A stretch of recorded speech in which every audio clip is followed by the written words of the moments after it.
Belum genap setahun menjabat Bupati Bekasi, Ade Kuswara Kunang sudah digelandang ke Gedung Merah Putih setelah kena operasi tangkap tangan OTT Komisi Pemberantasan Korupsi KPK. Ade Kuswara resmi ditetapkan sebagai tersangka kasus dugaan tindak pidana korupsi di lingkungan pemerintahan Kabupaten Bekasi.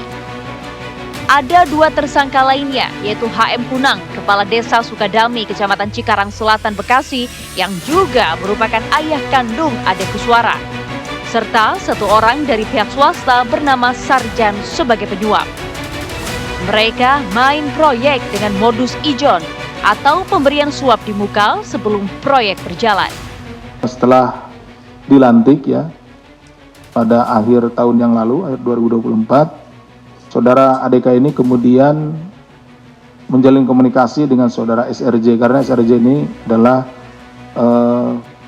kontraktor yang biasa melaksanakan proyek-proyek di Kabupaten Bekasi. Nah, setelah itu karena ini juga belum ada untuk uangnya, maka proyek-proyek yang nanti akan ada di tahun 2026 dan seterusnya itu sudah dikomunikasikan dengan saudara SRJ dan sering meminta sejumlah uang, padahal proyeknya sendiri belum ada. Ade Kuswara diduga menerima uang suap hingga 9,5 miliar rupiah dengan perantara ayahnya HM Kunang. Sepanjang tahun 2025, ia juga diduga mendapat aliran dana siluman dari sejumlah pihak yang totalnya mencapai 4,7 miliar rupiah. Hingga kekayaannya total menembus 79 miliar rupiah. Politikus PD Perjuangan yang menjadi bupati termuda di usia 31 tahun itu semestinya bisa punya karir politik yang moncer. Namun sayang, goda korupsi lebih kuat menyeretnya. Sebelumnya, sejumlah bupati juga dicokok dalam OTT KPK.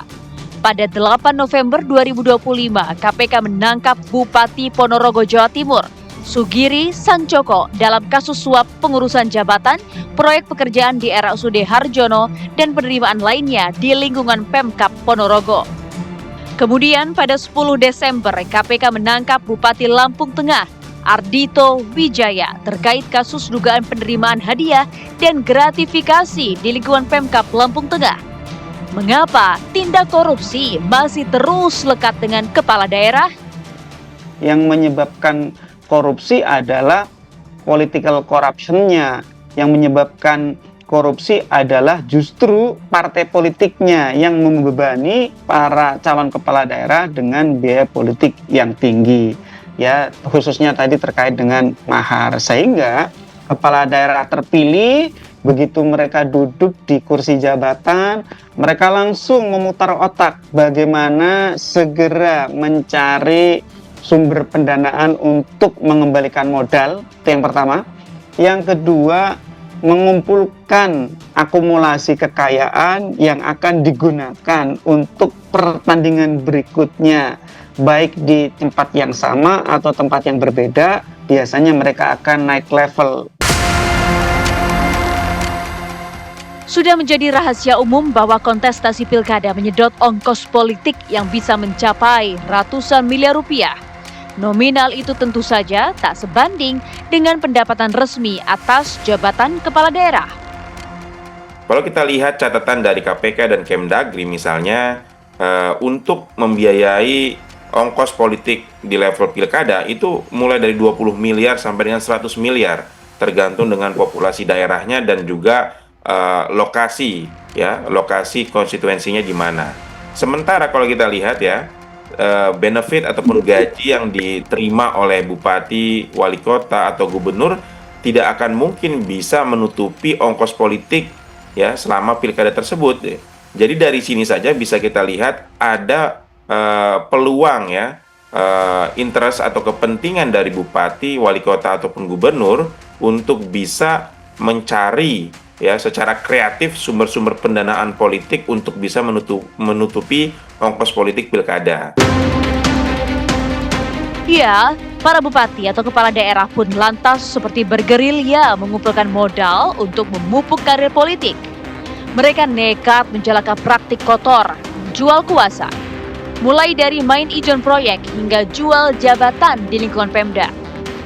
Yang menjual kewenangan yang dimiliki, yang pertama terkait dengan pengadaan barang dan jasa ya, misalnya dengan sistem ijon. Sistem ijon ini ya, ini ada sistem ijon ini termasuk di Bekasi ini ya. Ini kan proyeknya bisa dikatakan belum ada, seperti di kasus Sumatera Utara. Proyeknya belum ada, sudah dijual duluan paket-paketnya kepada penawar tertinggi dengan memberikan potongan sebesar biasanya 5-15% sebagai bentuk kickback agar mereka diberikan proyek. Itu yang pertama ya, jualan proyek. Yang kedua, jualan jabatan.